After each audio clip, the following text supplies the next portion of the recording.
Coming up on this week's show, Atari ends production of the new VCS. A lost Michael Jackson Sega game is found. And we get the story of The Dig and the Curse of Monkey Island with Bill Tiller.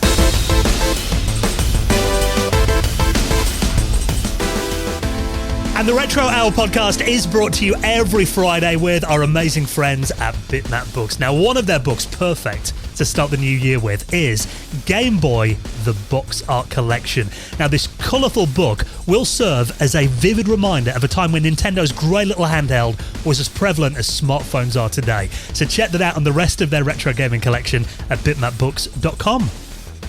And with our friends at PCBWay. Now, they offer a fully featured custom PCB prototype service with low-cost, fast turnaround quality boards, and they do services like 3D printing and injection molding. And you know they're massive supporters of the retro community. So get an instant quote for your project right now at PCBWay.com. Hello and welcome to the Retro Hour podcast, episode number 359, your weekly dose of retro gaming and technology news with me, Dan Wood. Me, Ravi Abbott. And me, Joe Fox. And can we just say a very happy new year? It is a new year, yes. A new year for the Retro Hour. Yeah, first show of 2023. Have to apologise if I'm sounding slightly hoarse. I think probably like most people. Maybe a little bit overdid it at Christmas. If you guys are the same. Yeah, probably. I'm still feel like I'm recovering a little bit from Christmas. I didn't even drink over New Year. It was Christmas. I was drinking, but the eating hasn't stopped. I don't know about you guys, but scoffing all the food definitely not stopped. So I was out on my bike exercising, trying to burn it off recently. You're the skinny one. You're the good one. I've got a fridge full of chocolate at the moment, so I need to eat that first, Joe, before the healthy living kicks in. Out. So yeah, but hope you had a wonderful Christmas and a very happy New Year as well. And thanks for all the comments as well on the Christmas quiz and the best of episodes. Some really good feedback on that on our Discord and Twitter over the last couple of weeks. But we are hitting the ground running with a new guest for the first episode of 2023, and what a guest we've got to kick off the new year, Ravi. Oh yes, this interview was absolutely excellent. It's with Bill Tiller, and Bill worked for LucasArts games and during a really interesting period, which was when The Dig came out. So I remember when The Dig came out. It came out on CD-ROM. It had all these extra kind of graphics compared to, the Scum games before, but it was still very much had that Scum feeling with it. And it was an epic. It was like, it felt like a huge movie, coming from LucasArts games. It was a really interesting project and a totally original thing as well. But then he worked on Rebel Assault as well, which, wow, we talk about that a bit. And that was a groundbreaking game. Absolutely genius. I know you like Rebel Assault a bit, Joe. Yeah, I really enjoyed that. We got it for Christmas in the early 90s, me and my brother, and we used to hammer Rebel Assault and Rebel Assault 2 for the PS1. I remember playing them and being like, it's like real life. I'm in the film. Yeah, that Millennium Falcon scene was just absolutely mind-blowing for me. And Dan as well, Curse of Monkey Island, which is one of your favourite titles, isn't it? Yeah, well, Bill, he's got really interesting history at LucasArts. Like you mentioned, we've talked about The Dig before on the podcast. We had Brian Moriarty on and Noah Falstein. We talked about it with them. And it was really a game that I think was the longest game that was in production at LucasArts. It started in 1989, didn't come out until 1995, got rebooted twice, completely different leads on it, the change of story, the look and everything. But Bill was, by the end of it, he was actually the lead art designer on it, so really responsible for the look of the game. And also it had graphics in there from Industrial Light and Magic that did all the movie effects back in the day. So we talk a bit about that, like the effects on Star Wars and Ghostbusters, films like that. There's a bit of a chat about Pixar as well, and some of the company that Bill was studying with, which it's amazing to see what kind of stuff has kind of grown from the animation scene and gone into like digital computer graphics, but also into video games.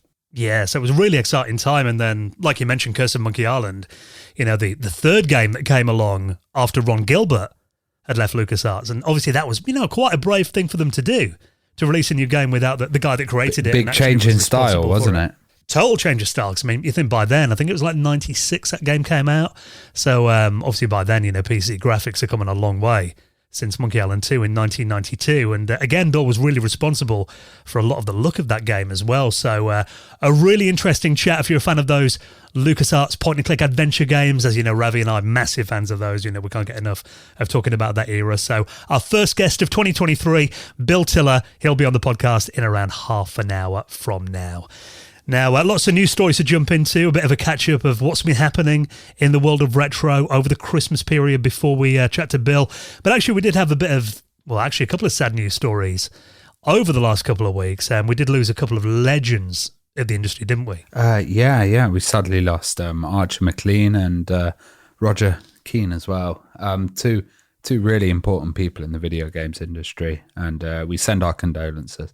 Yeah, I mean, Roger, you think of, particularly for people that are outside the UK, they might not realise kind of what a big deal magazines were here in the UK back in the 80s. I mean, you know, Roger Keane was one of the masterminds behind Crash and Zap 64. Yep. And obviously his partner, Oliver Frey, was central in, you know, the success of those magazines as well.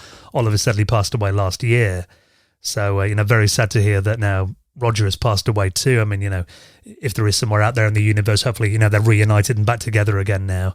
But obviously very sad. And there has been a load of tributes, particularly a really nice one from Chris Wilkins and Retro Gamer as well.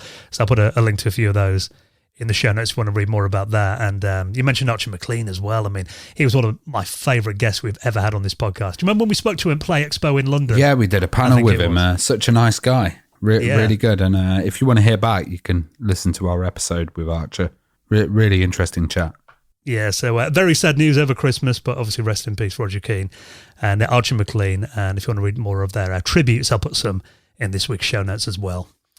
Now, let's catch you up on a few of the news stories, because there's been a lot going on since our last normal episode of this podcast. It was probably about a month ago now. So we've picked out a few of the big headlines. Now, this is just an excuse for Ravi to do his Michael Jackson impression, I know. On the spot now. Well, we'll talk about the game first, but this is a lost Michael Jackson Sega game. Now, this is pretty big news. This is like a dream for Joe, because Joe always talks about Michael Jackson kind of Sega-related stuff. Oh, we did the music for Sonic 3. Well, this is really interesting. Have you heard of the Sega AS1? Well, I hadn't. Well, I say I hadn't. I've seen the picture of it before, but I couldn't have ever told you. You know, when I saw the picture of the AS1 reading this article, I was like, oh, I've seen that before. But I couldn't have told you its name or anything like that. So when I've seen this article, like you say, it's been knocking about for a couple of weeks now, this news, but I thought it was like a Mega Drive game or a Sega CD game. But as you say, Ravi, it's for the AS1, I want to say arcade cabinet, but it's not. It's like a simulator. Motion simulator, isn't it? Yeah. Like those old ones you get at the fair, but kind of a Sega created one, which is pretty awesome. And you'd play a sim game called Scramble Training on there. Yeah. And with Scramble Training, am I understanding that this game did actually come out for the AS1? But they cut all Michael Jackson out of it. I think it was around that time when there was a bit of controversy around Jacko. That time. Controversy? And so essentially what's happened is a private collector in UK in Hampshire, Ben Bisley, I think his name was, essentially got his hands on a Fujifilm tape from another private collector who had bought it from, I think he'd actually bought it from somebody who worked for Sega. Yeah. And he bought it for only for £300, managed to get it from the reel to digital, and it's that lost footage of Captain Jackson, he's called. And I've sat and watched I think there's 11 minutes of footage. You know, that's how long the whole game is. And then there's about 5 minutes of kind of like in between the playing, you know, of the actual game of like Michael Jackson, like kind of like telling you through the story. And it's essentially a space battle in the kind of vein of like, you know, I want to say Star Wars, Star Trek, but it's a little bit more like military. Like he's like in a flight suit, isn't he? Yeah, it looks like, you know, it looks like it was done on like DV. That was the one. Yeah, and he's taking it off that. But he does look kind of like, you know, the Scream video. It's a lot less polished, but maybe he got some inspiration from doing this. It reminded me, you might know it, Captain Evo, which was a ride at Disneyland in the Disney World in the 80s, where he played like a captain of a spaceship with like puppets and stuff, and he dances. like in space and stuff like that, which was really big in the 80s and the early 90s that they got rid of. But it's very reminiscent of that. If any listeners know what that is, I want to go check out Michael Jackson Captain Evo. It's very similar to that. But it's funny because as the game plays, you can hear Michael Jackson like kind of like saying, "Watch out, shoot that one!" like while you're playing when you're watching like the samples footage. of it, and he's like, "Hi, I'm Commander Jackson," and he's got that kind of, you know, that time period that it was done where he had that like Diana Ross kind of look with his hair and stuff like that. But yeah, it does look interesting, and I think, you know, this could probably be run on an emulator. I don't think anyone's going to have the simulator at home, but no, yeah. So to kind of give some kind of like context to the simulator, they were at Sega World, weren't they? And they are like as big as a house, aren't they? Yeah. You're not going to fit one in your game. But the thing about it is, I mean, this is only a recording of the footage that would have been used in the game, isn't it? No. Yeah. So it's not going to be playable. But like you said, I think, you know, there were actually finished versions of this game with kind of the Michael Jackson footage chopped out. So, I mean, it wouldn't be beyond possibility. You know, there's a lot of very clever people in the retro to kind of rebuild put it back together again. Yeah, I think you would be able to, like Ravi says, get a ROM of the original game, and then, because this has been digitized as well, and cut out the footage or cut the footage in. I've not played the original, seen the original, so I don't know if there is another act or if there is anything like that, or just a voiceover. But I'm sure there could potentially be a way to cut that in, which I'm sure, you know, if that is possible, we'll see it at some point. I'm surprised that this even made it out, because, like, you know, any footage of Michael Jackson dancing or stuff that he didn't want out there was really like closed off, and, you know, I could imagine he would have been like, destroy all the tapes if he wasn't involved, you know.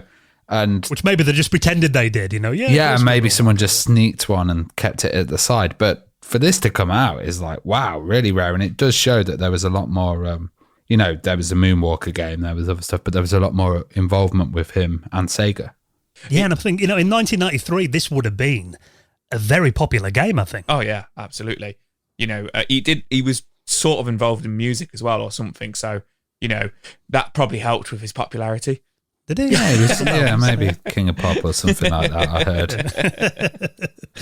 But yeah, so, and I think, you know, looking at the rest of this game, I think graphically it looks really impressive for 1993. Yeah, it looks like a theme park ride more than something that would just be in a simulator, you know. It would be something that could be sold at, like, you know, Universal Studios or something. Yeah, so very cool to see the footage out there. They're not the kind of thing you come across every day. So we await with bated breath for some genius in the retro community to make it a playable game. I'm sure it'll happen. So if you want to check out the footage so far, if you haven't seen it already, like you said, it's been kind of everywhere over the last couple of weeks, but we'll put it in our show notes. And the rest of the stories at theretrohour.com.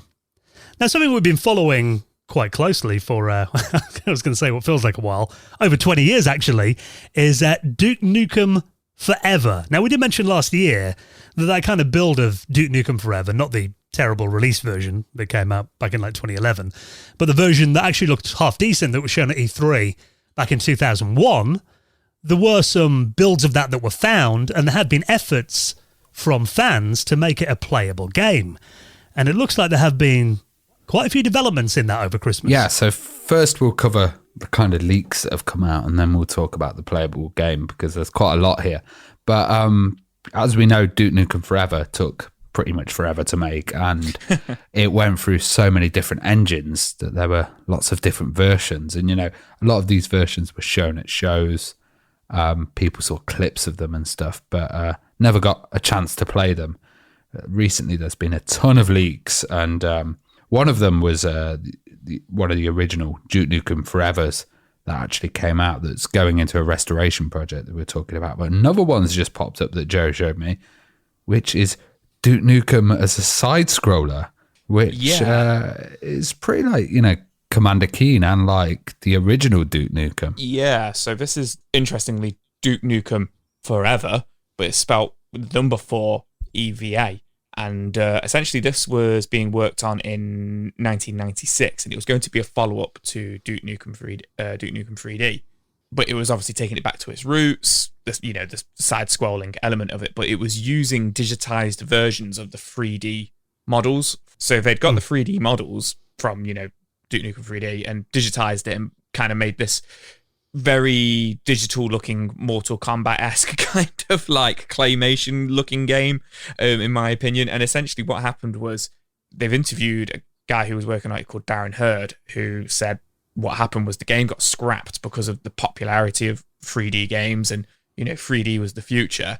And it looks like a really interesting game. It really reminds me of like Flashback. And it feels a little bit. It feels like Abuse as well, which was a good one. And or Gods, if you remember Gods, a Bitmap Brothers. Yeah, I think but it looks dossy, doesn't it? Because it's more kind of chunky and a bit of a higher resolution and slightly kind of digitized. Yeah, absolutely. And I really like the origins of the name Duke Nukem Forever. And what he says is the female lead of the game who he's trying to rescue is called Eva or Eva. And it was a pun on words. It was, Duke Nukem because he's in love with her and he fancies her. And it was Duke Nukem Forever, as in he's for her, like, For Eva. And what happened was eventually the name just translated. It just became Forever, Duke Nukem Forever. And that's where the name kind of came from. So none of this was used in the kind of like Duke Nukem Forever builds that kind of came after this. But the name, this is kind of where it started with the name and everything. And then it just took, 15 years for it actually to come out in 2011 after that. But as you both say, this isn't the only thing that's been leaked, revealed over the last kind of week over Christmas. There's also been, don't know if you guys have seen Duke Nukem Forever First Slice, which is one of the builds, and then also Duke Nukem Endangered Species.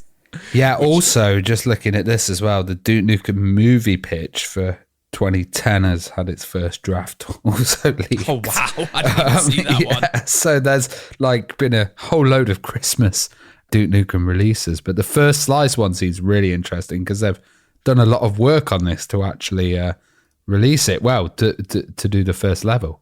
Yes. So this is to set this. This is the 3D Duke Nukem Forever.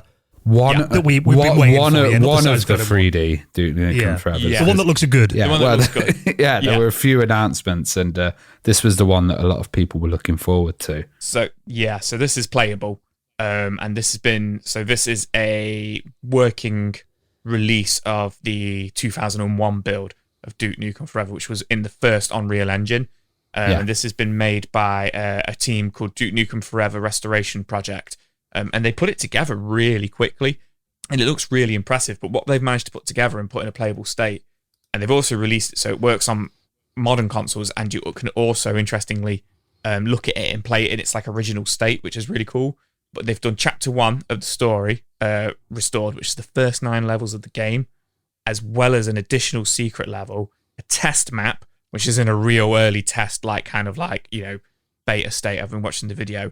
As well as some of the multiplayer levels in there as well, along with 12 usable weapons and enemies and stuff like that. So it's in a really nice playable state, and it's got that real kind of like early 2000s PC, PS2. Really reminds me so much of Postal. Yeah, Time Splitters. I was getting from it as well. Yeah, I can see that as well. Yeah. I guess just the way that the people are running around, they've got that kind of Postal run.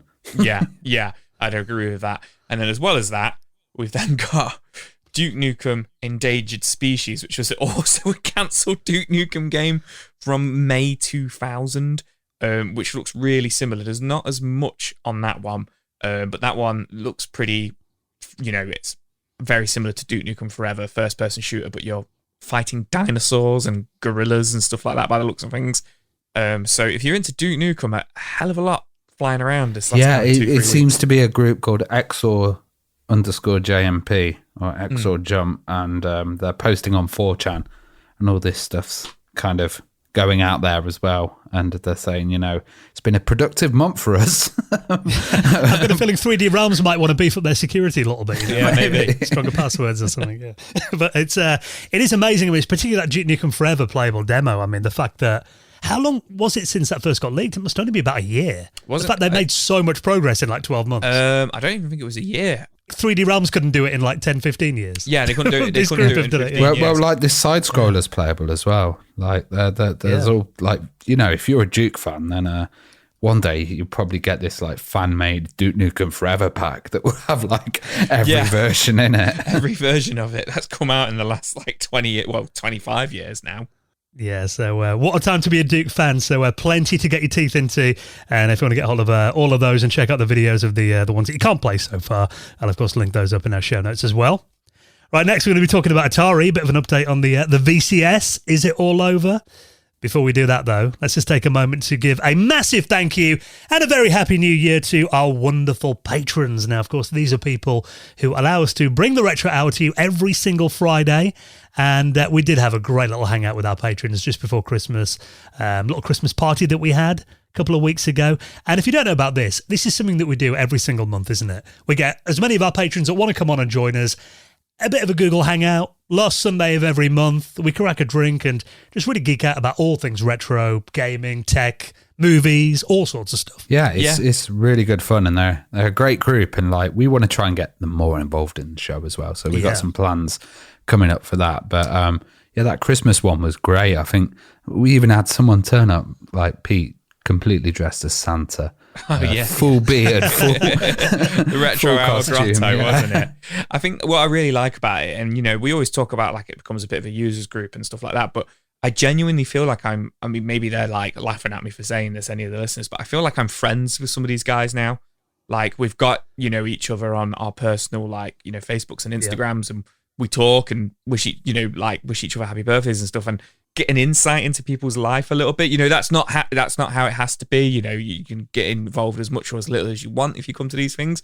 But if you want that community feel from it, like it really feels like I'm hanging out with my mates now, which I really, really love. And I like the fact it's everybody from all around the world as well. It's such a international group that you're getting, stories from America, you're getting them from Swedish countries. It's just fantastic.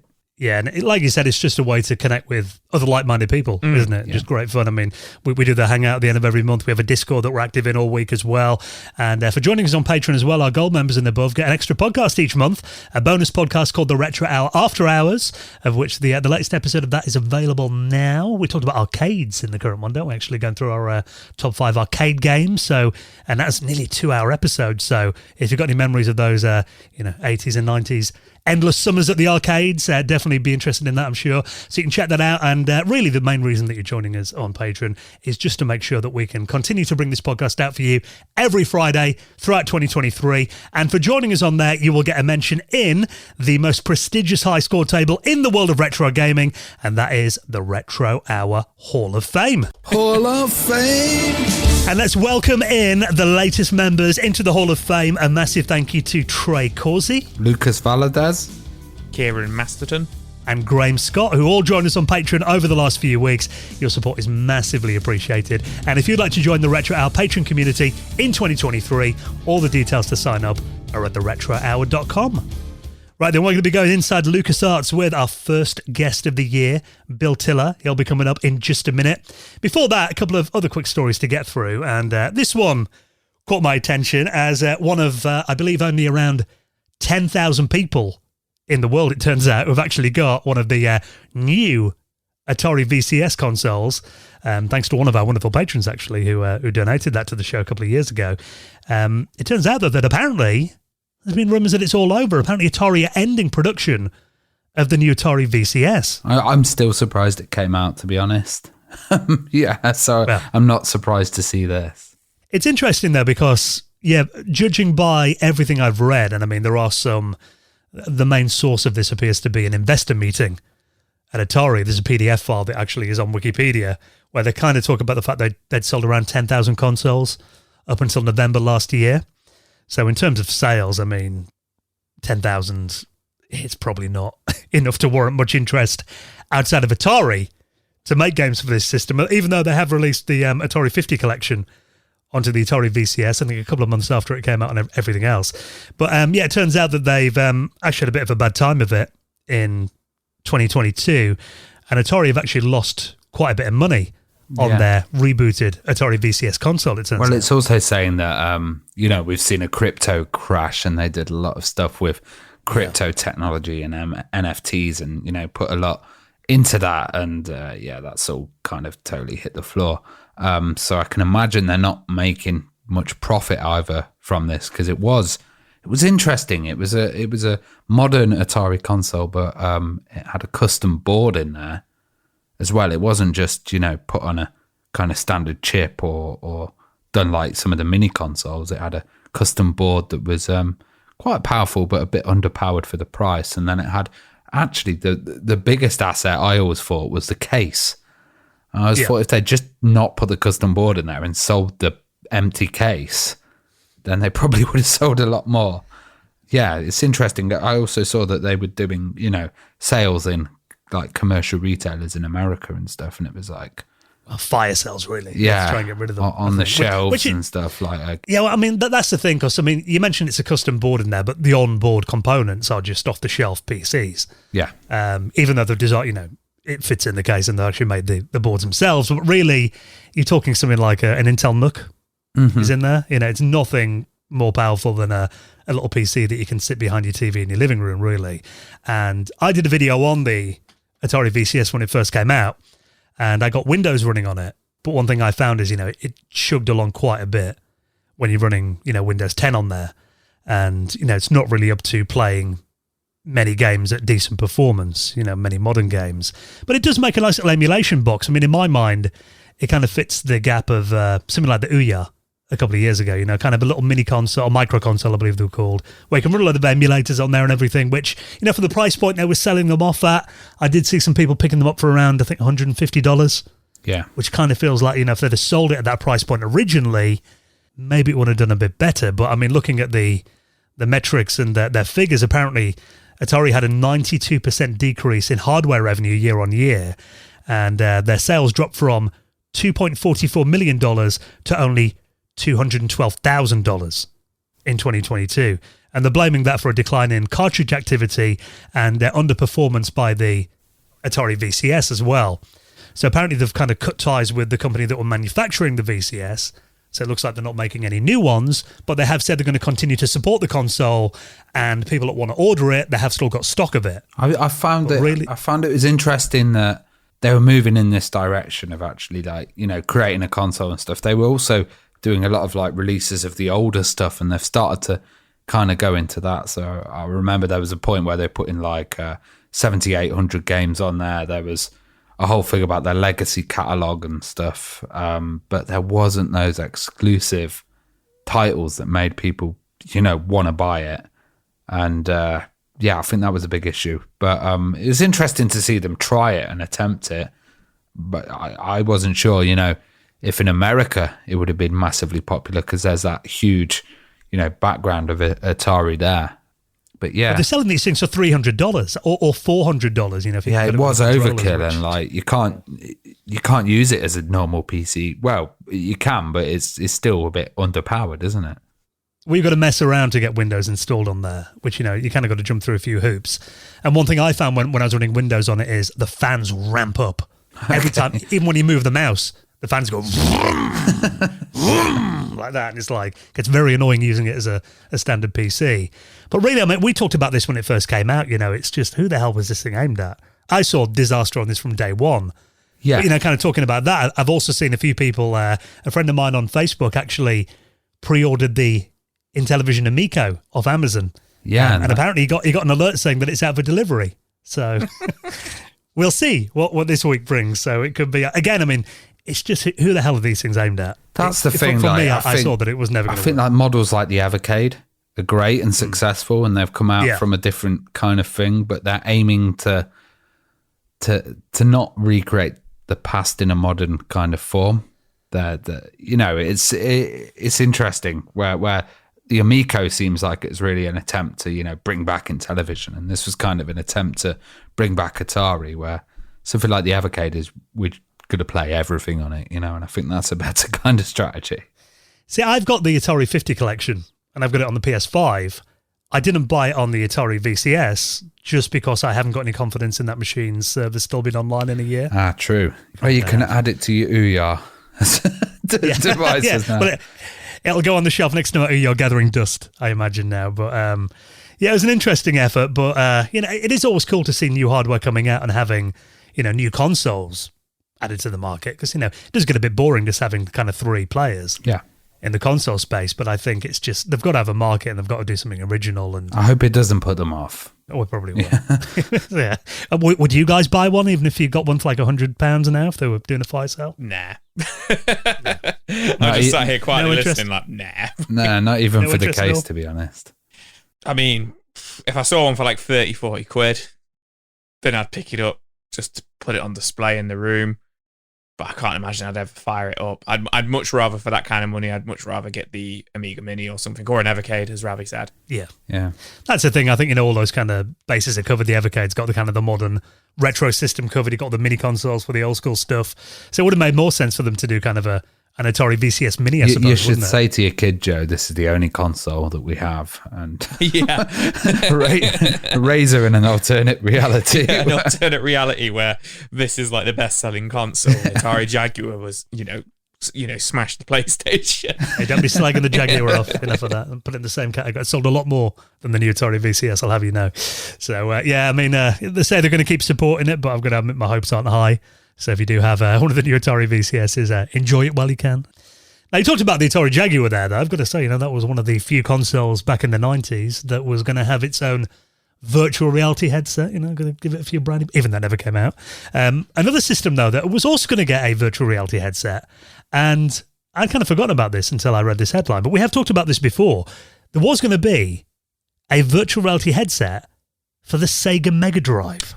Yeah, so in 1993, it was announced there was going to be the 3D headset for the Mega Drive, and it was actually shown at the Summer CES in 93, and it had a release price of $200, but former President Tom Kalinske of Sega, I think he quietly kind of cancelled it in 1993 because of the testing went really horrible. It was apparently making users really, really poorly. It was giving them really bad motion sickness. I tried I tried the Master System. What is it? Stereoscopic 3D one, I think. And God, I've never felt sicker.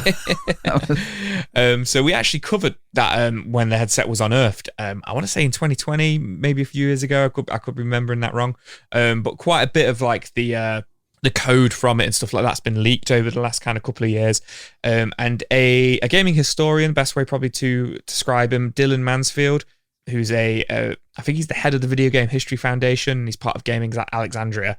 Really, really, clued up guy with his tech and everything like that. He has actually reached out to one of the developers on a game called Nuclear Rush, which was meant to be a Sega 3D headset game. And he's actually the developer has sent to Dylan all the code, or the kind of final build of the game. And what Dylan's managed to do is he's managed to get it playable on a modern VR headset. I think he's got it on is it a HT Vive or? So this thing called OpenVR, which is basically within Steam.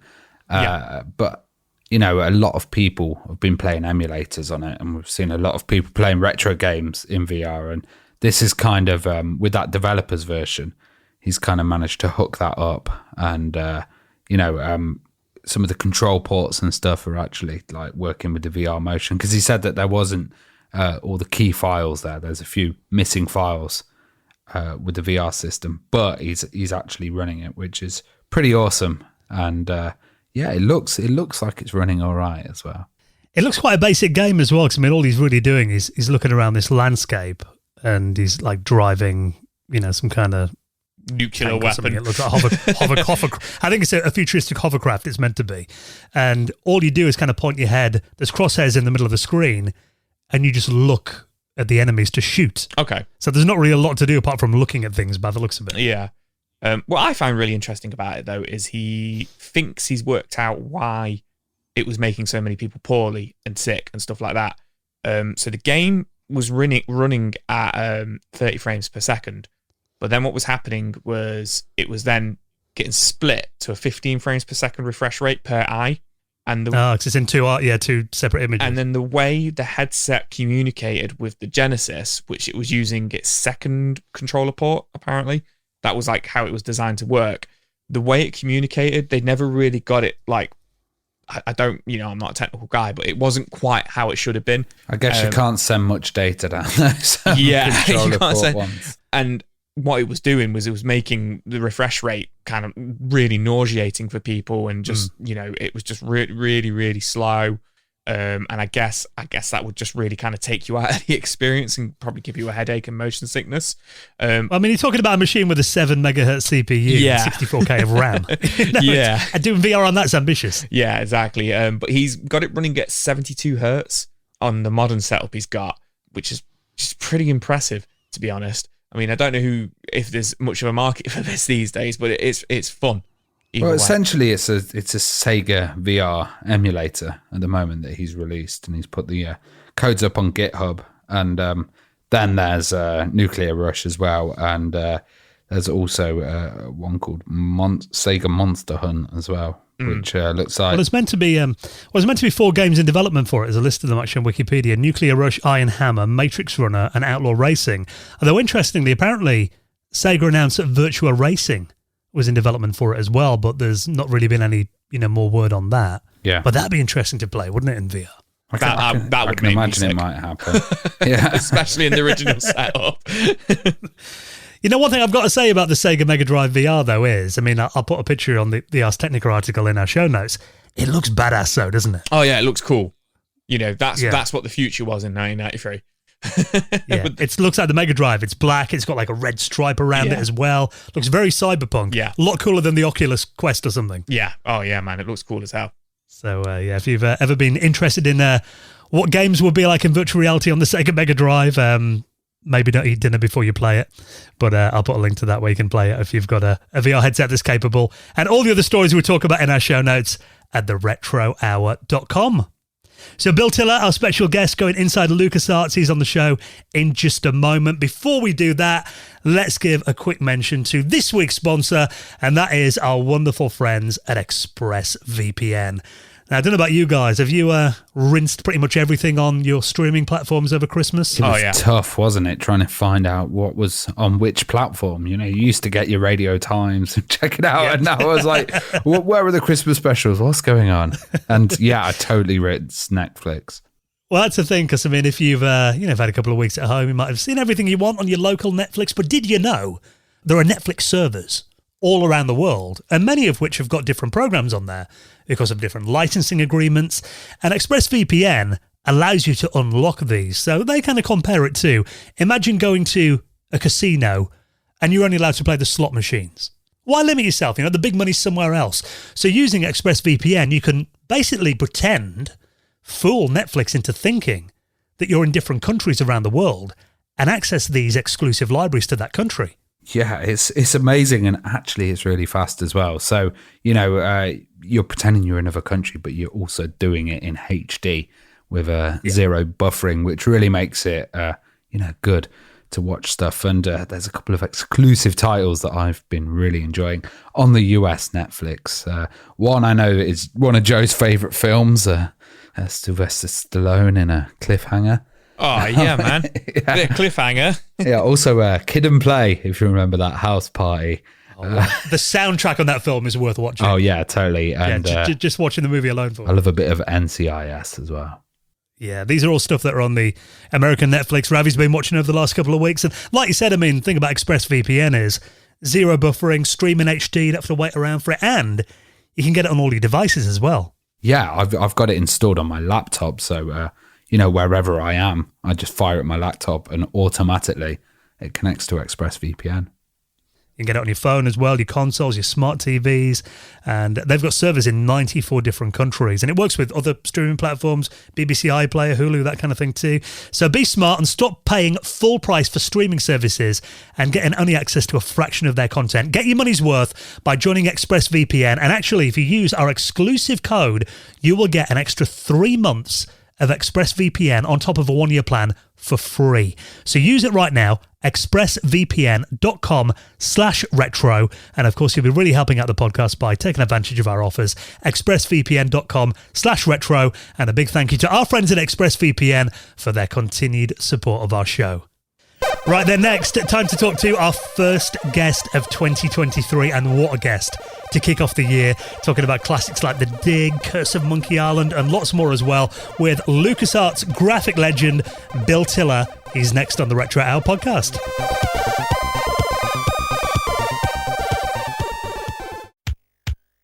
You're listening to the Retro Hour podcast, and it is time to welcome on our first guest of 2023. And what a guest to kick the year off as well. Someone who's worked on some of our favourite games. You know, we're all big fans of point-and-click adventure games. Classics like The Curse of Monkey Island, The Dig, Indiana Jones and the Infernal Machine, and lots more as well, with this week's special guest, Bill Tiller. How you doing, Bill? I'm doing great. Thanks for having me on. I appreciate getting a chance to be on your show. Yeah, really appreciate you coming on and sharing some of your stories about, LucasArts. We've done quite a few episodes on that company, but we can't get enough of it. It's just one of the most legendary companies. And being adventure game fans, we can't wait to hear some of your stories. So it's always nice to kind of go back to day one, though, because obviously, graphics is mainly where you've worked in these games. Were you interested in art when you were a kid then? And what were kind of your earliest influences that got you into art? Yeah. I started drawing right away. My grandmother was an artist. She used to do a lot of landscape painting. She's really good with color. So I think there might be a little bit of genetics involved in that too. But my mom just bought endless amount of art supplies for us. She said there's two things she would spend money on, whatever we wanted. We couldn't necessarily buy toys or go to the amusement parks or whatever. But she said for sure the two things that I'll buy for you, whenever you want, is art supplies and books. So not surprisingly, those are the two things I'm into. I'm into writing and creating and also doing artwork. So I have to tip my hat to my mom for that. So appreciate that. So yeah, I was just influenced by the same stuff everybody else was when I was a kid, which is, Disney films and, children's books. And, I was really into like any sci-fi show like Star Trek or Space 1999 or anything, that was out at that time. I would just start drawing, and I'd be drawing spaceships and, robots and comic book superheroes all the time. I wasn't very good at it, but at the time I was just having fun, and that was pretty much the beginning of my love of art. But I also was a big fan of films. So I watched an endless amount of films, lots of monster movies, a lot of sci-fi and monster movies. I watched a lot as a kid, especially like creature features in the afternoon. There was just endless amount of, monster black and white Universal movies and that sort of stuff. And plus my birthday is like the day after Halloween. So I'm big into Halloween because I'd always have a birthday party on Halloween. And I loved all that stuff when I was a kid. And then when I got older, Star Wars obviously blew me away. And I got to be a big fan of the original Star Wars poster. If you guys remember that one, I think that was the UK poster. It's the one where Luke's holding up the lightsaber and Princess Leia's kind of at his leg and R2-D2 are in the back. So I really love those guys and Ralph McQuarrie, the guy who does all the designs for Star Wars. So I became like a huge fan of their artwork and tried to emulate that. I love that every year you had a fancy dress birthday. That's pretty cool. Yeah. Halloween, yeah. I was wondering what your first video game experience was then. Pretty early. I looked out. I had a grandfather who was pretty wealthy, and he had to have the first of everything. He always tried to find unique things that other rich people didn't have and get it right away. And so he jumped on Pong. As soon as Pong came out, he had it right away, and we started playing Pong. And I was just like, whoa, this is the coolest thing ever. I was just hooked. And then he and my grandmother took me on a cruise, on the Caribbean cruise. And I was like, cool, I'm a kid. I'm going to go on a cruise. But I spent almost all my time on this new thing called Space Invaders. My grandma was just beside herself. She's like, I'm taking you to the Caribbean. Check out all this great stuff. You're going to, how many kids get to go to the Caribbean? And you're stuck over here, hours straight putting quarters into Space Invaders. So nice. I know. She's like, I spent thousands of dollars putting you on a cruise, and here you are playing Space Invaders. And I also got an Apple II Plus. My folks bought an Apple II Plus. And we started playing games on that, and I just loved it. I was blown away. Played Zork, played Ultima. Oh my God, I played Ultima. That was the first time I ever played a game all the way until dawn, until the sun came out. I played Ultima. So yeah, those are probably my first video games. And I started programming my own. I wanted to learn how to program video games, so I started learning BASIC and how to program video games. My video games are terrible. They're very slow. And they would flash a lot, and my friends would be like, okay, whatever, Bill. I'm like, hey, look at this thing I programmed. They're like, yeah, it's really slow. I hate it. And then I just dying to do some graphics for it. And so the Apple II Plus does not have good graphics. It's got like 6 colors at the most on the high-res mode. And, we didn't have a tablet or anything at the time or a scanner or anything. So I had to actually draw using paddles, sort of like with Etch-a-Sketch. So that was fun. Interesting. I got really good at that, drawing that. And then finally I learned how to program. So I just would draw something on graph paper and then number the graph paper and then program in each individual line. Well, how did you transition from, doing this in your room at home on your machine to actually entering the industry? Because I know you joined LucasArts, or Lucasfilm Games as it was then, in 1992. So how did your career path take you there?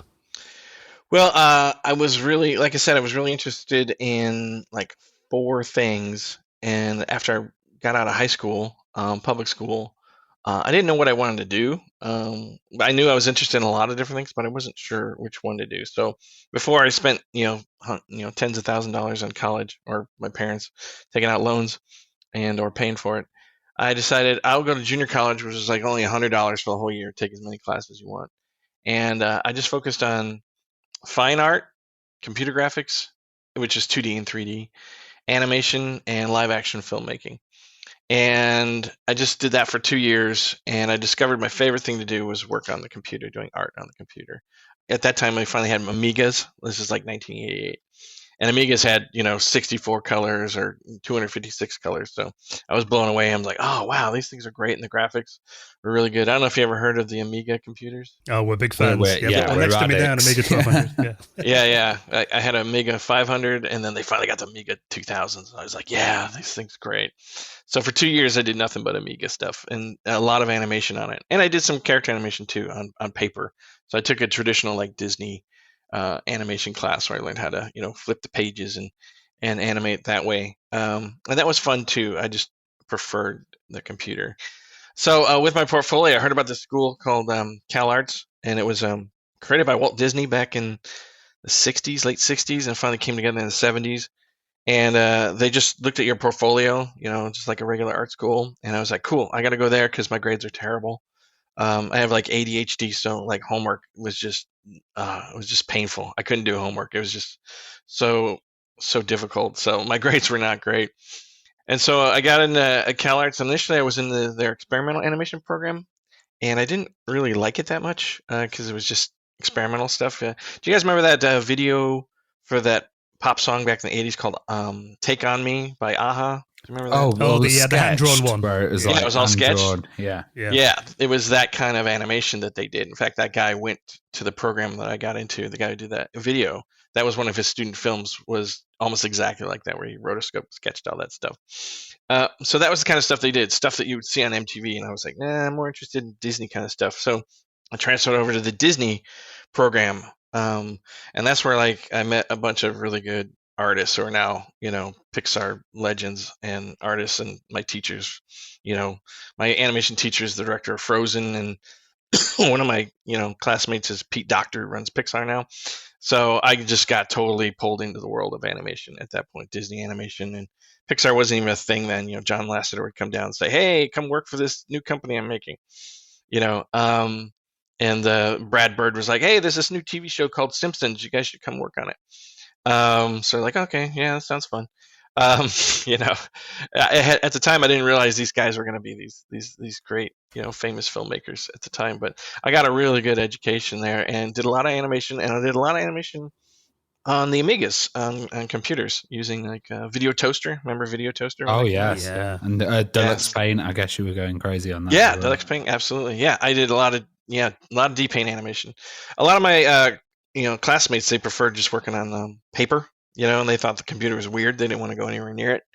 But I was totally on it because, I had already been playing with computer and animation, at home on my Apple Plus. So it was just natural for me to jump into that. So at the end of the 4 years, my portfolio was filled with a lot of that stuff. And Colette Machad from LucasArts came down, because we have this thing at the end of the year called the Producer Show, where we invite a bunch of companies and producers to come and look at the CalArts animation students' portfolios. And she came down and saw my portfolio, and it had a lot of D-Paint stuff in it, which is what LucasArts was using at the time. And she needed an animator for this Spielberg game called The Dig. And she said, yeah, take a look at what we're doing. And she would show me animation from Fate of Atlantis, Indiana Jones and the Fate of Atlantis. And I was blown away. I was like, oh, I haven't played computer games since Apple II Plus, because for 4 years at college, I just used a computer for art, so I hadn't got a chance to play any video games at that time. I know you guys asked about if I had ever played much adventure games, but no, not really. The only ones were like the text parser ones, like Zork, and I think there was a dungeon one. I forget which one that one was. And Leisure Suit Larry, the first one. The classic. Yeah. You must have been kind of blown away then, to actually got in contact with like LucasArts and, being a Star Wars fan as well and stuff. Yeah. Like to have that opportunity there, even if you didn't know about the point and clicks, what was it like? Yeah, that was exciting. So I talked to her. She was really open. She loved my stuff. This was at school. And she said, yeah, come and, come up and do a test, come up. And I was all excited because my parents were like, is Bill even going to get a job? Is he going to have to live with us the rest of my life? So I got to LucasArts, and it wasn't at the ranch, unfortunately. They had just moved from the ranch. So I missed the ranch by about 6 months. They moved down to this area called the Canal District right next to where ILM was, Industrial Light and Magic. So we were like, we could knock on the door, the wall, and annoy people at ILM. So we were right next door. So I got to check it out, and it used to be Lucas Attractions, this office that we were in. LucasArts, or George, had his own company that was going to make amusement park attractions. And, they started designing roller coasters and stuff, and they were even designing a restaurant based on the Titanic until, somebody pointed out, hey, making a restaurant based on the Titanic where thousands of people drowned is not cool. But, there was concept art. Yeah, they had a whole concept art where the whole restaurant would be tilted to the right and water would be pouring in and stuff. It was a terrible idea. But it was cool. They left all this, these models and roller coaster models everywhere and so forth. It was a cool looking building. George, spent money making the interior look cool with exposed wiring and cool buildings and just tons of like matte paintings from Star Wars everywhere. So as soon as I walked in, I was like, whoa, is that an R2 unit? Sean would take me around to ILM, and I saw an actual R2 unit, Slimer from Ghostbusters, and all this stuff. So yeah, I was definitely blown away. I was like very excited. I was like, oh my god, I'm touching R2D2. I was like, that's my favorite character in Star Wars. So I was totally excited. I had a little bit of experience with Lucas and Lucasfilm because my dad lived right there in Marin County, and he was a building inspector. And he would take me out to the ranch while I was being built and show me everything that George was building. So I kind of knew everything about the ranch when I was a kid because my dad actually took me out there and I got to see it being built. So that was pretty cool. But to actually see the models and the props and the matte paintings, that was pretty cool. An actual Star Wars gun. Those things are heavy. I thought they were going to be a little plastic toy. They're heavy duty. So that, and then I look at like a stormtrooper helmet and I'm like, this is a piece of crap. It's just hand painted on there. And I thought it was going to be, super realistic. It was just like this simple little prop. So that was pretty cool. So I was excited. But then he sat me down, not on Amiga, but an IBM, computer with DOS. And I was like, what's DOS? Where's the mouse? Why am I not clicking on icons and stuff? Cause I was used to the Amiga. And he's like, well, we're going to do D-Paint. We work on IBM computers because they're the most popular, DOS machines. And this game is going to do rotoscoping. So we're going to rotoscope. So here is Brian Moriarty walking on a treadmill. Now draw Boston Lowe, the main character from The Dig. Draw over him and do a walk cycle. I was like, really? It's like, that's what I'm doing? I'm going to be rotoscoping? I didn't think I was going to be rotoscoping. I thought I was going to actually animate, make the characters come to life. He's like, no, they're thinking about rotoscoping the whole thing. I'm like, why? And they're like, oh, this game Prince of Persia did it and everybody likes it. I'm like, okay.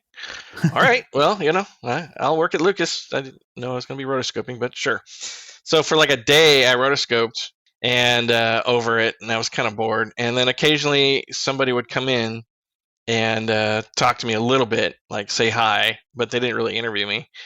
And it's funny, my first day I showed up, I was like, I've never been to a job interview before. So I showed up in a suit and tie.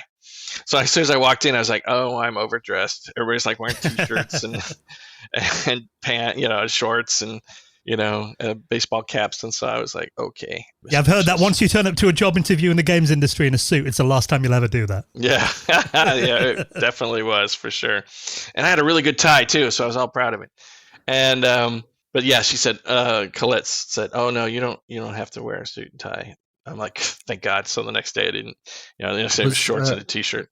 I was wondering at the time, was there kind of a division in the animation world of, people that wanted to do like traditional animation and hand-drawn stuff and people that were going onto digital? Because I know like companies like Disney resisted going to that digital way for quite a long time, actually. Oh yeah. At my school, that was the biggest thing. It was like, so there was like two rivalries in my school. One was computer graphics versus traditional animation. The other one was like Disney versus Don Bluth. For some reason, there was like a rivalry between people like Don Bluth and Disney. But there was a handful of us who loved work on the computer. But at the time, there wasn't a lot of good character animation out there. It was pretty stiff, and it was like mostly flying logos. So I mentioned that I was interested in computer graphics. Like, oh, that's so boring. It has no characters. It's got no life. Just flying logos. I'm like, well, have you seen this one about a lamp? Have you seen this? This one about a unicycle. This guy John Lasseter, he's doing some good stuff with CG. I don't know. And it finally won an Academy Award. He finally won an Academy Award for short for Tin Toy, and that's when they started noticing. And my mentor was like, "Hey, Disney was giving us a lot of money at the time. They gave us like $1 million and bought us all these new computers and so forth." And my mentor's like, "Dude, you guys learn how to use computers." And they're like, "Nah, I want to be like the traditional Disney guys, the old guys, paper, computer. I don't want to work with a mouse." They were really against it. So there was a handful of us that did like it. And one of them was Pete Docter. Pete Docter did, he did do traditional animation. You see all the student films, they're all paper animation, but he also did some computer stuff. And one of his computer stuff films was called, he did a spoof of Luxor Jr. He called it Luxor Senior. And he did a bouncing, Luxor lamp that was old and rickety and playing around with the other Luxor lamps. And it just as a lark, like a short little 30-second film. And John Lasseter saw it and loved it. Took it back to Pixar. Pixar thought it was great. And John Lasseter's like, "Yeah, we got to get that guy as soon as he graduates. We got to get that Pete Docter guy." So yeah, that was, by the fact that Pete embraced computer graphics, probably helped him, be where he is now. He's the director of Up and Monsters Incorporated and Inside Out and Soul. So I think he's like running Pixar now. So he was like, the superstar of that. But the fact that he embraced it early on, I think really helped his career. Well, obviously, it worked out very well for you. You placed very well at the time there. You mentioned, The Dig was one of the first projects that you were working on. And I've always found The Dig a really interesting project, very different to a lot of the other games that LucasArts were making at the time. And is it true that it was originally envisioned as a Steven Spielberg movie? What's kind of the backstory with The Dig? Just kind of let us know a bit about that. Well, what I heard is I came in and worked on 2.0. So anyway, real quick, my animation test was fine. Rotoscoping, obviously, that's easy to do. You're just tracing. And then I had a day left, and I animated my own just like fat dragon trying to fly and take off.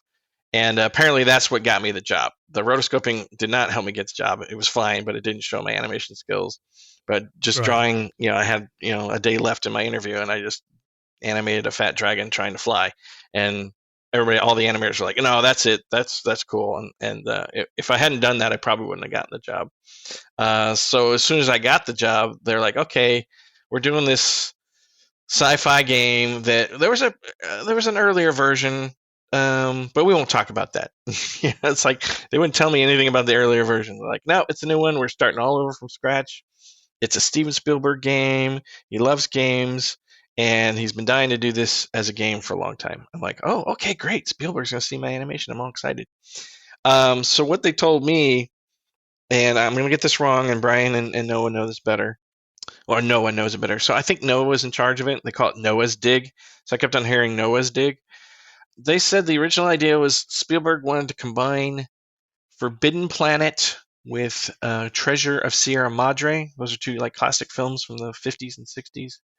So Forbidden Planet is basically an alien planet that's in ruins. This high technology alien civilization eventually killed themselves off and left their ruins behind. And then Sierra Madre is about these gringos going to Mexico to dig through the Sierra Madre mountains and get gold, but they get paranoid that each other's trying to rip each other off and they're going to shoot each other and steal each other's gold, that they start fighting with each other and getting suspicious. So Spielberg wanted that dynamic in the scenario of the alien world with the ruins.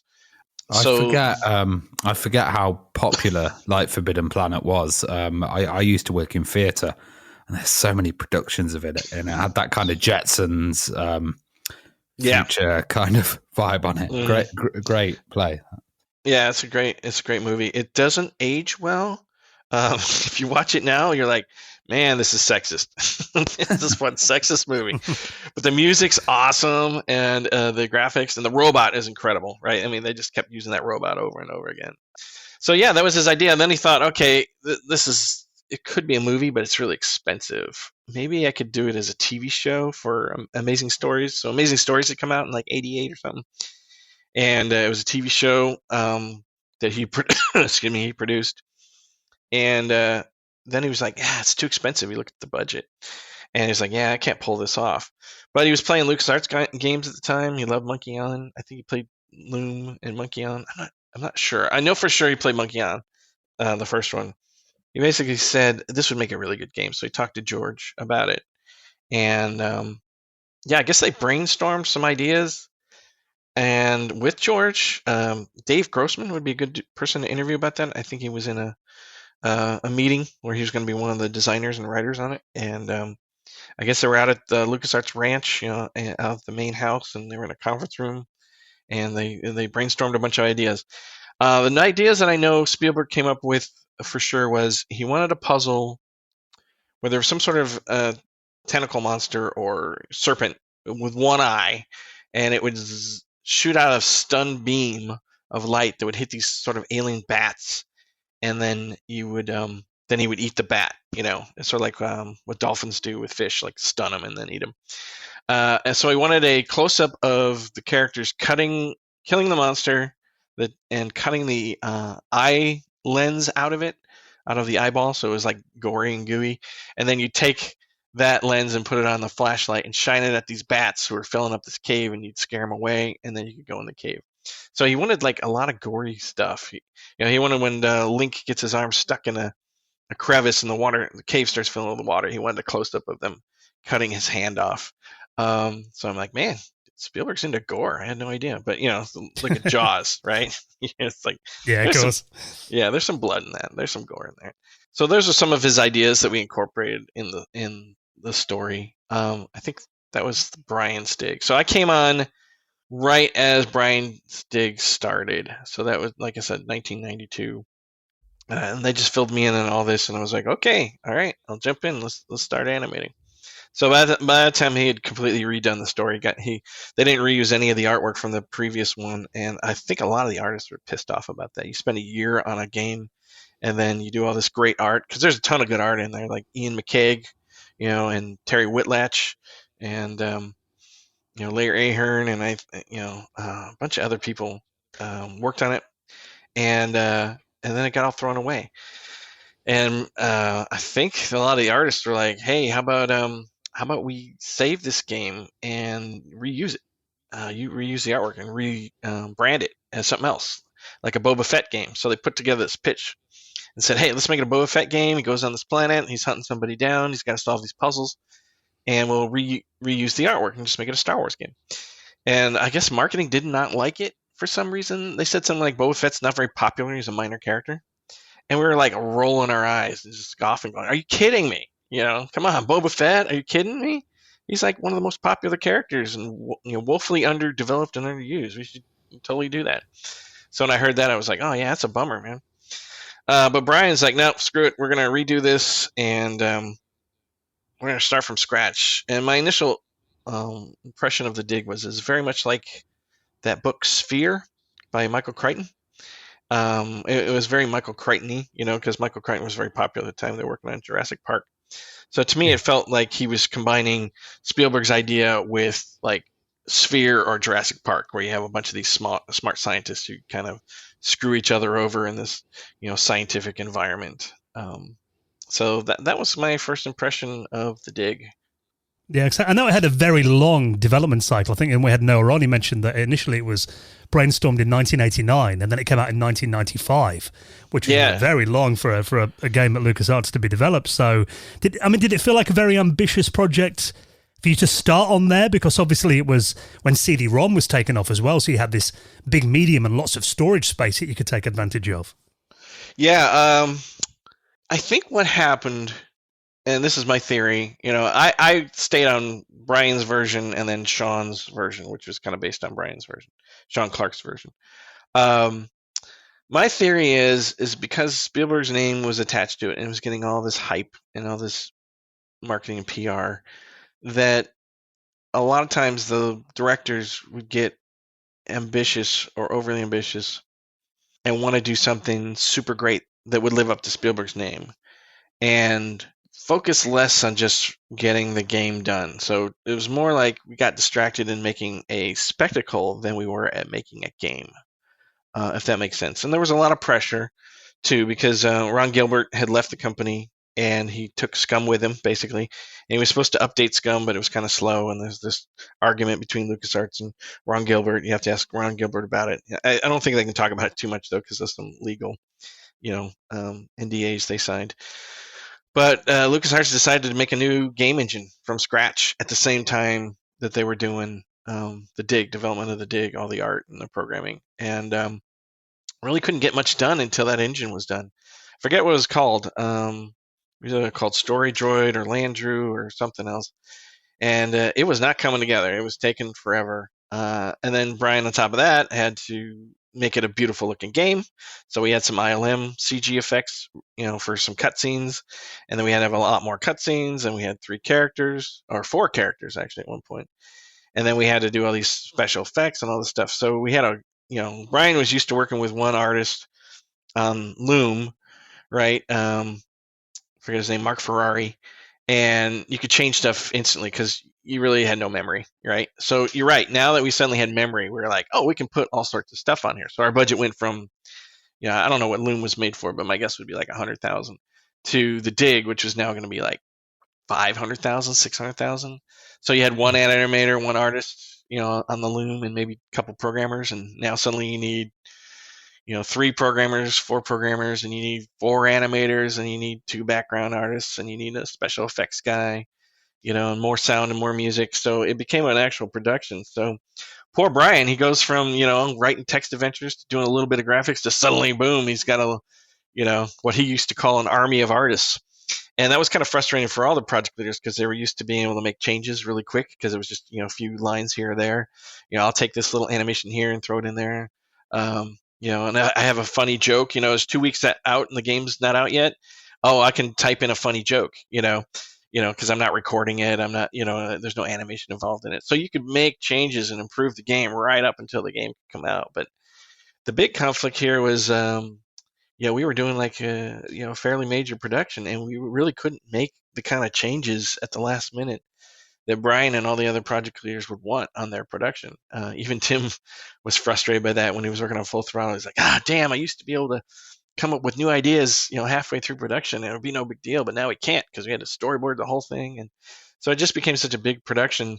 And then Brian, had to write all the dialogue. He had to, he wanted to art direct everything, and that kind of drove the art director a little nuts. And I understand it because he used to be the guy in charge of everything, and now he's, now you have to, you have to delegate responsibility to the art director and the lead programmer and the lead game designer, and there's a producer involved now. So it was really too much transition, I think, for Brian and the company at the time, and I think that's why he ultimately just said, somebody else has got to take over for me. I've got it this far, but this is enough for me. And I totally get it now. I was kind of annoyed with him at the time for, giving up on the game.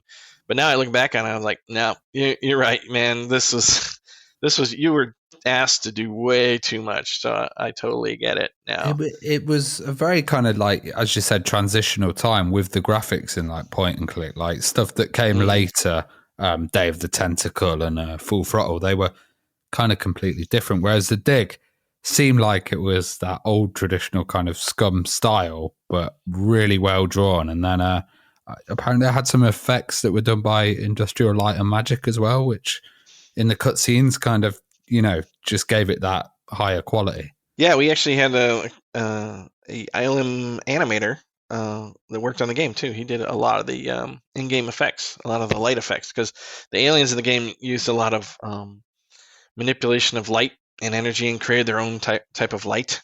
So we had a really good effects animator from ILM come over and do all the hand-drawn effects. He was really good. He'd work on paper and he'd smear pencil on stuff, and then we photograph it and then invert it. So, all his pencil would, instead of black, it'd be white. And then we'd layer it in there and it would glow. And his stuff was amazing. I mean, the dude even got an Academy Award for some of the animation he did. So Gordon Baker, this guy did a great job. And then ILM was doing CG effects for the spaceship. It was like a 12-sided dodecahedron. And the asteroid would morph into a dodecahedron and then zoom off into space, dragging all the stars with it, and then it would land on the planet. A lot of them looked really good. I mean, we did a lot of CG too in-house, but we definitely got a lot of help from ILM initially for those. Some of the cutscenes were like animated as well, a traditional kind of cartoon style. It wasn't just done within the engine like some older point and clicks did as well. That was the technology we got from Rebel Assault, where you could stream the video onto the screen. So we took that technology from Rebel Assault and used that for our cutscenes. So that way we could pre-render them and then just play them like a little movie during those scenes. That makes sense, yeah. Because I forgot how big a game that was before as well. So Rebel Assault technology, So Vince Lee, the guy who created the technology and was the project leader in Rebel Assault. He figured out a way of just treating the CD-ROM as like a Laserdisc, basically. Just streaming a little video right off at the same time. You could only move like 40% of the screen, so you had your first compression. So you had to create a compression algorithm. So it was a pretty innovative technology at the time, and we just we took advantage of it because we were looking at Full Throttle and they were doing it too. And we were like, okay, we've got to do this as well. I remember when Sean Clark took over, he was like, no, I'm just going to make a traditional LucasArts click game. I'm not going to pay attention to Spielberg, not Spielberg, but all the hype surrounding Spielberg and Lucas working together. We're just going to make a good, solid adventure game based on these ideas. I'm going to take what Brian did and I'm going to change the story in certain areas significantly, but keep a lot of it, reuse a lot of the artwork. That was one thing they decided definitely when Brian left his version of the dig and Sean took over. Management said, no, we're going to reuse all the art. And I'm like, okay, great. That saves us time. Bad thing is we have to create new art and it's going to look old when it comes out, So we're going to have older technology and smaller characters, whereas Full Throttle was making bigger characters and doing something a little more cinematic. So that was one of the things we got criticized for. Is like, this game kind of looks old. I'm like, well, that's why we have the cutscenes. We make the cutscenes at least look modern and new, but the graphics are going to be smaller. The characters are the same size as Guybrush was. That's because that's what the artwork was designed for. We ended up just using Scum again, and but I talked to Sean. I'm like, look, if we're going to look anywhere near modern, and people expect this to be cinematic, we're going to have cutscenes, and we're going to have to have really high end, well rendered cutscenes. And I eventually talked him into it. And at one point he wanted to do live action. It's like, oh, no, let's not do live action. Because Rebel Assault had done some live action, which is kind of my fault. I'll tell you about that. If you ask me about Rebel Assault, I'll tell you an interesting story about that. Well, full motion video was the in thing then, wasn't it? Mid-90s. Everyone thought it was going to be the way that all games would go for a while at least. Yeah, exactly. I feel like I'm kind of responsible for that too, by accident. So after I got off Brian's dig, Sean needed some time to rework the story. I ended up working on Rebel Assault, and so they had little cutscenes in Rebel Assault. But what they would do is they would take a screenshot from Star Wars and kind of animate over it by hand to make it move and talk and have the characters, but it was pretty limited. And when I took over, I was like, oh, this is really hard to do. This is tough. They wanted me to do some cutscenes. I'm like, this is a pain in the butt.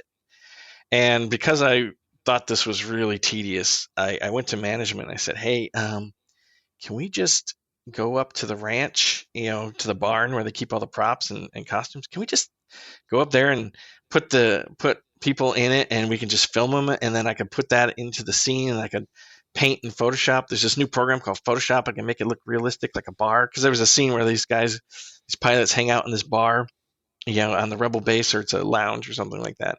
I was like, I could paint a realistic, photographic looking background using this program called Photoshop, and then I could put the live action in there, and I could light it correctly. And the graphics were really low back then, 420 or something, and I really don't want to hand draw all this stuff because it looks terrible. And manager was like, well, sure. Well, let's go up there. Let me talk to the guy up at the ranch. And so he said, yeah, no problem. But then the head of Lucasfilm heard about it. He's going, what? Wait, what? You're going to film Star Wars? Yeah, just for our video games, this little cutscene we're doing. He's like, whoa, you can't film Star Wars. Like, well, we're not filming Star Wars. It's just for a video game. He's like, no. George has this rule that only he can film anything at any of the companies. Because I guess at one point, ILM was decided that they wanted to make a film, like their own film with a script and everything, not involving George Lucas, to show off some of their special effects because they had new special effects techniques. And George got pretty pissed about that. He's like, no, only Lucasfilm makes films. ILM does not make films. They only do effects for films. So he's like, well, I got to get this approved by George. So George is going to come down to LucasArts and take a look at your scene, Bill, and see if it's okay. So wow, yeah, that's pressure. Yeah, so I was like, okay. So we had filmed it in front of a green screen. I had we had my boss, Colette Machad was one of the characters, and we had another programmer. Put him in the orange suit, and we lit it, everything, and we filmed it. And I thought it was a little overdone, the production, the number of people involved. I'm like, this is for the graphics, for the level of graphics we have, we really don't need all this stuff. And this is excessive. But we did it, and I put it in. I put the scene together, and the next day George was going to show up, and I was going to show it to him. I thought I was just going to show it to him at my desk, right? No, they set up this conference room with donuts and coffee and all this stuff, and I showed up to go into the scene, and go into the conference room, and my boss goes, "Oh, yeah, you can't go in." I'm like, "Why can't I go in? It's my scene." She goes, "It's full." What do you mean the conference room is full? The whole conference room is full? Yeah, George is there. President of Lucasfilm is there. The head of LucasArts is there. The project leader is there. The producer's there. Oh, wow. The head of marketing is there. We just don't, and I'm there, and we just don't have room for you. I'm like, but it was my idea. It was my idea. How did I not get in this goddamn conference room? I want to see George talk about my scene. Goddamn it! So as a Star Wars fan, I thought about it. I was like, hey, am I the first person to film some live action Star Wars since George Lucas and Return of the Jedi? And I was thinking, yeah, maybe I am. Maybe I'm the first person to film some live action, Star Wars footage. That's kind of a dream come true, Bill. Think about that. That's very cool. That is very cool. Yes. So nobody thought to do that before. Nobody thought it was a good idea. And then when we did it and I showed it to him, and George is like, yeah, it's fine. It's kind of a wide shot. I would do a closer up shot. I was like, well, I can't do a closer up shot because we only move 40% of the screen. I didn't want it to be all, artifacted. So we had to do a longer shot than we would have wanted to do for technical reasons. It's like, yeah, no, it's fine. It looks good. Keep doing more of it. This is the future. I'm all for it. If it makes me money, I'm all for it. That's not a verbatim quote, but that's essentially it. So everybody's like, oh, all right. George is okay with that. So we ended up doing that for the rest of, I think Rebel Assault 2, they went to town. But George was like, you're kind of luckier than I am because you guys got 320 by 200 graphics. And I'm doing film, which is 300 DPI, super high res. But since you're so low res, you can do all these effects that looks just fine. You don't have to worry. You have to do a big production. You could just film in the conference room or something. I'm like, yeah, that's what I said. We didn't need to take it to a green screen and all this. That it was overdone.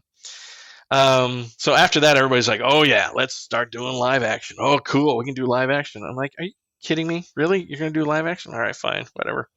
So yeah, when 3D graphics got good enough and they didn't have to anymore, I think it was a bit of a blessing, wasn't it? Yeah, exactly. Yeah, exactly. Thank God for dark forces coming along saying, no, we don't need to do that. So, but that was pretty cool. It was just it was a little chapter that was kind of a Star Wars fulfilling fantasy of mine. So, but it came about in a way that was kind of silly in the fact that I was being lazy and didn't want to have to draw each individual realistic character and make him animated when I just thought we could just film it. Well, you also worked on the third Monkey Island game. Now, I was a massive fan of Monkey Island 1 and 2. Yeah, me and too. then you worked on The Curse of Monkey Island, and obviously that was the first game without Ron Gilbert. Mm-hmm. And I remember at the time people were a bit like, oh, what's it going to be like without Ron? Is it going to work without him? In the end, a game that I think most of the fans love that game. I thought it was brilliant. And obviously, I imagine there was a lot of pressure on the team to follow up the first 2 games without Ron. What was it kind of like, and how did you get involved in this project? Well, I had never played Monkey Island, so when I got the job at LucasArts, it wasn't going to start for another month. So I was like, oh, I better get up on the speed on adventure games. So I wanted that Fate of Atlantis game that Colette had showed me, and it wasn't out yet. So I was like, is there any other LucasArts games? Like, there's this Monkey Island 2 game. I'm like, oh, pirates. I love pirates. I used to work at Disneyland. I love Pirates of the Caribbean. That's great. I'll play it. So me and my brother, who was in high school at the time, we'd sit in his room and we'd start playing this Monkey Island game. I'm like, this game is freaking funny. This is awesome. The art's great. The animation's good. The writing is awesome. It's funny. It's a fun game, and I was totally addicted. I just fell in love with it like right away. And when we got Fate of Atlantis, finally, I was like, Fate of Atlantis is cool. I'm enjoying it, but I have to say this Monkey Island game is much funnier. Monkey Island 2. And so when I got to LucasArts, it was funny because they put me in a they didn't have an office space for me, so we had this kind of open plan, and they had to put my desk basically kind of in a walkway, a hallway. So I had no room whatsoever. I just had a desk, and then people would walk behind me constantly. So, but what's cool though is at lunch I'd be playing Monkey Island 2 because I'd started playing it, and Tim Schafer and Dave Grossman would walk by and they'd talk to me about the development of the game and tell me all these cool stories about it while I was playing the game and give me hints and so forth. So I got to talk to the actual makers of the game at the time. I was like, oh, that's cool. How often do you get that? You're playing a game and the actual, developers come by. And, by that time, Ron was gone. But, I started playing that and Monkey Island 1 after that. And I was like, oh, these games are awesome. I totally want to work on this. Because I was a big fan of animation and, I worked at Disneyland. I was a big fan of Disneyland and Pirates of the Caribbean. So I was totally down. I kept on pushing for us to do another Monkey Island game. But they were like, oh, the Monkey Island 2 sales weren't that great. And Ron's gone. And I'm like, really? We'll never get to do a Monkey Island game? Nope, no, we're probably never going to do that.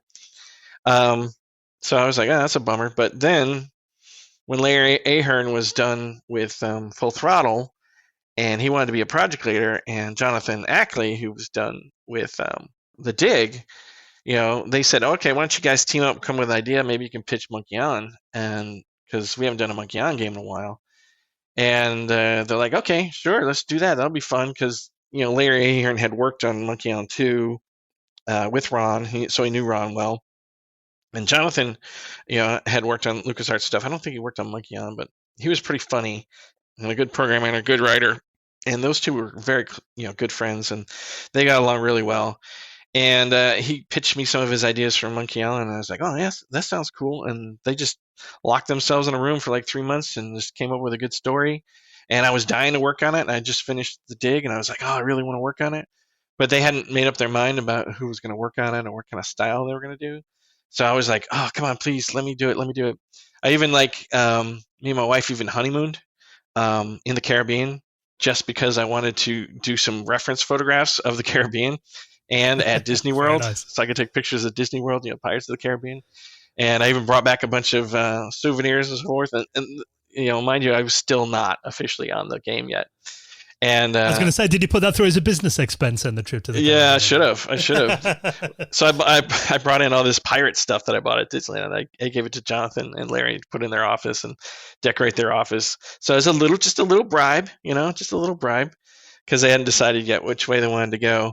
But everybody else in the art department was like, no, dude, you got to go with Bill. Bill totally this is up his alley. You should definitely be working with him.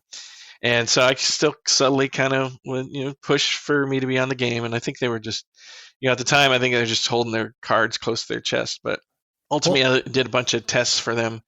And, I think they were, blown away by it. And they hired me on. The funny thing is I just assumed we were going to make the game look like Monkey Island 2, with that kind of marker style that Peter Chan and Steve Purcell came up with. Because they were the main artists on that. Peter Chan was like this famous artist who worked at LucasArts, but then went on to work on movies. And then Steve Purcell, Sam and Max, the comic artist, who's now like a Pixar director and writer. they put together the look for Monkey Island 2, and I was like, oh, I love that look. And I started trying to copy it, and do it. And then Larry's like, no, no, no, no, no. I want to do something completely different. I go, really? Okay, that sounds cool. Are fans going to be okay with that? He goes, yeah, it's long enough. We're changing the resolution. We got more colors now. We're going to use cutscenes. We're going to use a new Scum engine and all this stuff. So it's gonna look a lot different. So, it's fine. It's been 5 years. I was like, okay, cool. What do you want to do? What do you want to do? And he was like, oh, I love this avant-garde kind of stuff. I like this TV show Duckman, and I like the look of editorial cartoons. And so he and I would kind of sketch, some stuff, and he'd tell me what he wanted to do, and I would sketch some stuff too. But Jonathan was more traditional. He wanted it to look like a Disney film. So I'm like, okay, I'll see if I can combine both of what you guys want together, because I obviously love Disney stuff. So I was like, okay, I'll use the bright colors and the exaggerated shapes for a cartoon, and go a little avant-garde with it with Larry, and then I'll do these really exaggerated shapes. So I thought, well, what I could do is treat every object as if it's its own character and it has its own emotion and attitude, like you would do with a cartoon character. If Bugs Bunny's angry, he would have an angry stance. If he's sad, he'd be hunched over. So I thought, okay, I'll do that with the actual environment. So I'll give this fortress tower, I'll have him stick his chest out and look like it's in defiance. And this other place, I'll have it look kind of chaotic and relaxed, like it's a cool place to chill out. And, I would try and give every, object its own kind of, feel, sometimes more, exaggerate it more than others. The more weird I got, the more Larry liked it, but the more Jonathan didn't like it. But Larry was the art director, so I was like, I'm going to go with him. So ultimately, we worked out some stuff. It took us a long time. Normally, LucasArts doesn't allow people to spend this much time in pre-production.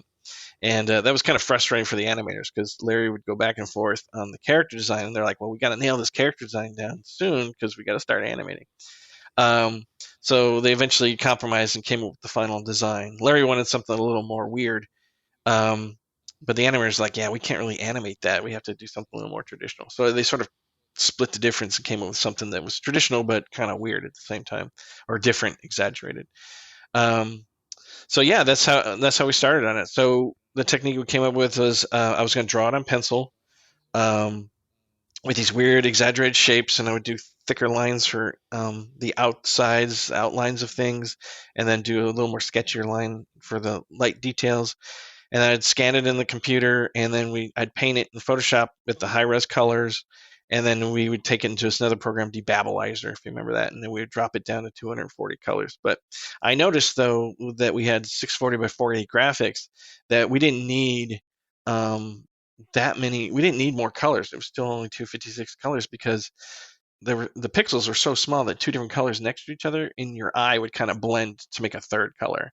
So because the resolution suddenly got much higher, we really didn't need to go above 240 colors, because these colors would blend together at such high resolution. And so yeah, that was basically how we came up with the technique. Now, pressure-wise, you're asking about the pressure. I was confident we could make a good Monkey Island game. So I'd played Monkey Island 1, Monkey Island 2 like crazy, and I saw what Larry and Jonathan were doing, and I go, this seems right out of, that same world. And they brought in a couple of writers too. They also did some programming. They were funny, as hell, and they would write some funny dialogue, and they were big fans of Monkey Island. They knew it even better than I did. They knew like all the details and all the inside jokes, and so they would make a lot of references to the previous game. So I was like, I don't know, this seems pretty good. I mean, the engine was already set. It was going that we used all this temporary art, and the game was already programmed like right away before we did all the art, and it was looking good. I mean, we could play the game right away. And then me, Larry, and Jonathan, and our lead animator locked ourselves in a conference room for like 2 weeks and kind of wrote all the cutscenes and storyboarded them, came up with all sorts of gags and jokes and so forth. And yeah, I thought it was pretty funny. When we pitched it to people, they thought it was pretty funny. So we felt pretty confident that we were going to make a good game, that it was going to be funny. It was going to look good. The design was good. Everybody approved it. All the other project leaders thought it was good. So yeah, we felt confident we were going to make a good game. But there was still, some resistance to, the fact that we weren't Ron Gilbert, and how dare us touch, something so great. But my thought was, well, look, Stan Lee didn't do all the best Spider-Mans. Stan Lee created this awesome Spider-Man, and he, created all these great villains, and the guy who created Batman, the two guys who created Batman, they did a great thing, but it was other artists picked up, those characters and did great things with them. And then another artist, and more comic book artists, built on these characters and did great things. And that's the way I looked at it. I looked at it. This is a franchise that Ron created, and now we're just picking it up, and now we're going to do our version of it. And having strong characters, I guess, helps out as well, doesn't it? These, iconic characters. Yeah, exactly. He had a slightly different interpretation than we, Ron and Larry's interpretation of Guybrush was a little bit different because, Ron felt like Guybrush was probably like a little brother to Elaine, whereas we had more of a, boyfriend, girlfriend, sexual tension feel that we wanted to have to the game. So that's where we kind of differed in the characters. And I think our Guybrush is a little nicer, and I think Ron's is a little more of a stinker. I always think of him as a little bit more. I think Ron's version is a little bit more like Bugs Bunny, kind of a troublemaker and kind of a smart ass. And I think our version is kind of like that, but he's a little more, he's probably a little more, friendlier and sensitive. But people liked it, so that was cool. We were shocked by how much people liked it. I mean, I thought people would like it, but I did not think it was going to be this massive, hit and influence that it was. I mean, I'm still doing Monkey Island art to this day because people are paying me to do it. I'm not annoyed, but I'm looking at a painting right now I'm doing for a guy who's paying me a few $1,000 to actually paint a scene from Monkey Island, a new scene. Like it was a discarded design for the chicken shop, and he loved it, wants me to do it, and it's not part of the LucasArts doesn't own it, so I'm not breaking their copyright. And I'm sitting here with real actual paint, not digital, painting a Monkey Island background to this very day. Oh, wow. Yeah, it was amazing. I mean, I get fan email and people just loving it. So I was like, wow. Well, I think as well, the fact that franchise has continued to be a fan favorite, a bit of a cult classic, and obviously Ron Gilbert has recently started making new Monkey Island games again with Return to Monkey Island. I mean, have you played that? What did you think of it? If so, well, I'm in the middle of we're gonna play in his previous game, Thimbleweed Park. So I'm still in the middle of that. So I'm not gonna delve into. I have two other adventure games I'm wanting to play. So as soon as I'm done with Thimbleweed Park, I'm gonna jump on those as Crown and Pawns. Good luck. I have some friends who worked on that. Good luck hunting the dust in Thimbleweed Park. Oh yeah, I know. That's the task. I have. I got 50 pieces so far, I think. So I'm about 2/3 the way through. Then I'm gonna play Crown and Pawns. A couple of my friends worked on that, and so that looks fun. And then then I'll work on and then I'll play Monkey Island. So I played it a little bit at the beginning, but I was like, no, I want to finish the other games before I get to it. I know a lot of people are giving Ron and their production team, their artists, a lot of trouble because of the radical change in the style, but I think it's pretty cool. But also, I like it. Yeah, I think it works for what they have to do. So adventure games, cost a lot to make, and you need a lot of rooms. You need a lot of backgrounds, a lot of locations. So you got to do it fairly quickly. The way we solved it with Curse of Monkey Island is we did with pencil outlines, and that's much faster. So you draw it in pencil, and then you color underneath it. And that's much faster than the kind of technique I use for a vampire story and Ghost Pirates, where I just painted it, fully rendered. That's a lot slower and a lot more expensive, and caused that game to be very expensive. But it looks great. But I kind of made this point too when I was art directing. I was working at Midway, and I was a third-party art director there. I tried to point that out that Grand Theft Auto, the original, is not graphically a great looking game. But what they did is they used really good colors and they used really good lighting. So if you don't have a lot of budget for polygons and textures and all the shaders, but if you use good lighting and good color schemes, it looks really good. I mean, I remember going to a concert, I think it was The Cure, and they had nothing special going on on their set. It was really boring, but it was like, it's all girders and metal and stuff, and it was pretty boring. But the lighting artist suddenly made this concert beautiful and awesome. It was great. His techniques and the way he was doing the lighting with the music was just beautiful. So I really feel like 50 to maybe more percent, 70% of any art really has to do with your color and your lighting. And I think that's what this new Monkey Island game has. It has really good color and really good lighting. And I know it's got a simplistic style that some people don't like. They want things more rendered and shaded. But it's got really good graphic design, and it's really beautiful to look at. And I think it's nice that each Monkey Island game has its own kind of look. You look at the first Monkey Island, it's like Mark Ferrari pixel painting. That guy's awesome. And then you look at the next one, and it's Marker. All that stuff was done on Marker and scanned in, and it looks great. And then we did our version with pencil and digital, and that looks good. And then they did full rendered 3D for the next one, kind of like the Grim Fandango technique. And that looks cool. Looks like a cool little toy set. It's got a different feel. And then obviously Telltale did their version, and then we got this version. And this is it's more radical than the other ones, but that's cool. I mean, it gives more life to it. So I think people should really give it a second look or give it a second chance and really appreciate what they've done, which I think is pretty special and I think it's very beautiful. So I'm looking forward to playing it farther than I have, but I'm going to finish Thimbleweed Park, which I think is awesome too. I think Mark Ferrari did an awesome job on that game. Only so many hours in the day.